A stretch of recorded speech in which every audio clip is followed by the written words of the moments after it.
गांव के बाहर एक पुराना और सुनसान मंदिर था, जिसे लोग भूतिया मंदिर कहते थे।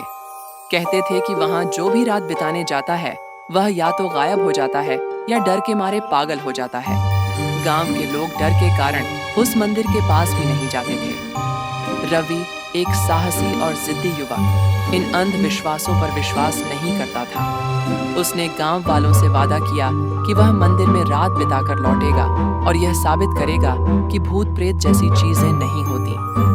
गांव वाले उसे रोकने की कोशिश करते रहे, लेकिन रवि ने उनकी एक न सुनी। वह सिर्फ एक टॉर्च, एक माचिस और अपनी डायरी लेकर रात को मंदिर पहुंच गया। मंदिर के भीतर, मंदिर के अंदर घना अंधेरा था। टूटे फूटे स्तंभ, दीवारों पर बनी डरावनी आकृतियां और हर कोने से आती एक अजीब सी फुसफुसाहट रवि को परेशान कर रही थी। लेकिन उसने खुद को साहस दिलाया और एक कोने में बैठ गया। आधी रात के समय अचानक एक शीतल हवा का झोंका आया और दीपक अपने आप जल उठा। रवि चौंक गया, लेकिन उसने इसे अपनी कल्पना समझा। तभी उसे किसी के चलने की आहट सुनाई दी। रवि ने देखा कि एक परछाई उसके आसपास घूम रही है। जब उसने टॉर्च से रोशनी की तो परछाई गायब हो गई। मंदिर का दरवाजा अपने आप बंद हो गया।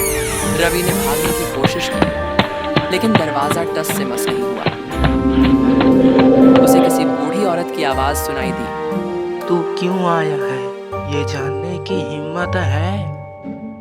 रवि ने डरते हुए मुझे कहा। सच जानना है। उस बूढ़ी औरत की परछाई प्रकट हुई। उसने कहा, यह मंदिर भूतिया नहीं है। यह उन लोगों को सजा देता है जो लालच, घमंड और अंधविश्वास के शिकार होते हैं, जो यहाँ अपने भीतर के डर और बुराई को नहीं समझ पाते। उन्हें यह जगह कभी नहीं छोड़ती। रवि को समझ में आ गया कि उसका घमंड और जिद ही उसे यहाँ खींच लाए थे। उसने अपनी गलतियों को स्वीकार किया और प्रार्थना की। जैसे ही रवि ने अपनी गलतियां मानी, मंदिर का दरवाजा खुल गया। बाहर सुबह की रोशनी थी।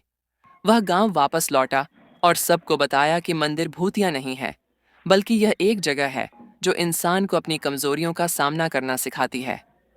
उस दिन से रवि बदल गया। उसने सीख लिया कि घमंड और अंधविश्वास से दूर रहना चाहिए और हर चीज को तर्क और समझदारी से देखना चाहिए।